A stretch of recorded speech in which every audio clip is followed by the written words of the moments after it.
ব্রাহ্মণবাড়িয়া শহর জুড়ে রাস্তা সংস্কার ও নির্মাণ কাজে চরম ধীরগতি এবং নিম্নমানের সামগ্রী ব্যবহারের কারণে জনদুর্ভোগ চরমে পৌঁছেছে। যানজট নিয়ন্ত্রণে শহরে অটোরিকশা প্রবেশে নিষেধাজ্ঞা, তার উপর খানাখন্দে ভরা ও নির্মাণাধীন সড়ক, সব মিলিয়ে চলাচল করতে চরম ভোগান্তিতে পড়তে হয় শহরবাসীকে। বিস্তারিত জানাতে ব্রাহ্মণবাড়িয়া থেকে সরাসরি যুক্ত হচ্ছেন পূর্বাঞ্চলীয় ব্যুরো প্রধান পীযূষ কান্তি আচার্য। পীযূষ, আপনার কাছে জানতে চাই যে ব্রাহ্মণবাড়িয়ার যে অবস্থা আমরা দেখতে পেলাম, যে খবর আমরা জানতে পারলাম, সামগ্রিক অবস্থা কি, যারা এখানে চলাচল করছেন তারা কি বলছেন এবং কর্তৃপক্ষের কোনো বক্তব্য আপনি পেয়েছেন কিনা এই ব্যাপারে? ধন্যবাদ নমিতা। আমি আছি কিন্তু ব্রাহ্মণবাড়িয়া শহরের এখন লোকনাথ ট্যাঙ্কের পাড়ের যে সড়ক রয়েছে এই সড়কটির পাশে। এই সড়কটি কিন্তু দীর্ঘদিন ধরেই তারা কাজ শুরু করেছে, কিন্তু কাজ তারা বলছে যে বৃষ্টির কারণে কাজ কিন্তু তারা এখন করতে পারছে না। এখানে আরো কিছু তথ্য দিয়ে রাখি যে ব্রাহ্মণবাড়িয়া পৌরসভায় কিন্তু একসাথে 16টি সড়কের কাজ ধরেছে এবং কাজ কিন্তু চলমান রয়েছে। বিশেষ করে মেড্ডা থেকে কুমারশিল্লির মোড় পর্যন্ত যে সড়কটি রয়েছে এই সড়কটি কিন্তু এখন খুবই খারাপ অবস্থা এবং অনেক গর্ভবতী নারীও কিন্তু এখানে রিকশায় আসতে পারে না।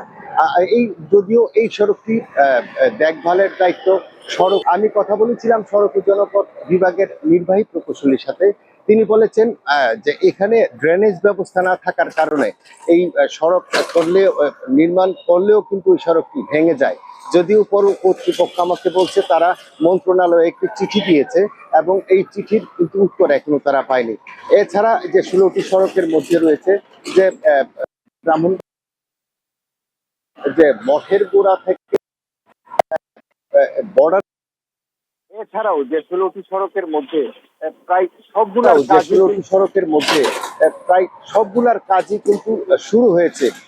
শুরু থাকলেও কিন্তু কাজের জন্য বিকল্প কোনো ব্যবস্থা না রেখে এখানে কিন্তু কাজ হচ্ছে। এবং আমার পিছনের যে একটি বড় রাস্তা দেখছেন সেই রাস্তাতে কিন্তু প্রতিদিনই 10 থেকে 12 জন কিন্তু দুর্ঘটনায় শিকার হচ্ছে এবং এখানকার যে দোকানদারগুলো রয়েছে তারা আমাকে জানিয়েছেন এখানে প্রতিদিনই কিন্তু দুর্ঘটনার শিকার। মেড্ডা থেকে শহর পর্যন্ত যারা আসে তারা অটোরিকশা এখানে ভিতরে ঢুকতে না দেওয়ার কারণে, সিএনজি চালিত অটোরিকশা ভিতরে না ঢুকার কারণে সবাই রিকশা দিয়ে আসে এবং রিকশাও কিন্তু নানা চড়াই উৎরাইয়ের মধ্য দিয়ে এবং রুগীরাও কিন্তু এখানে ঠিকভাবে আসতে পারে না। তবে পৌর কর্তৃপক্ষ পৌরসভার যে নির্বাহী প্রকৌশলী আমাকে জানিয়েছেন যে তারা দ্রুত কাজ, বৃষ্টি কমলেই তারা দ্রুত কাজ শেষ করবে বলে তারা আমাকে জানিয়েছেন।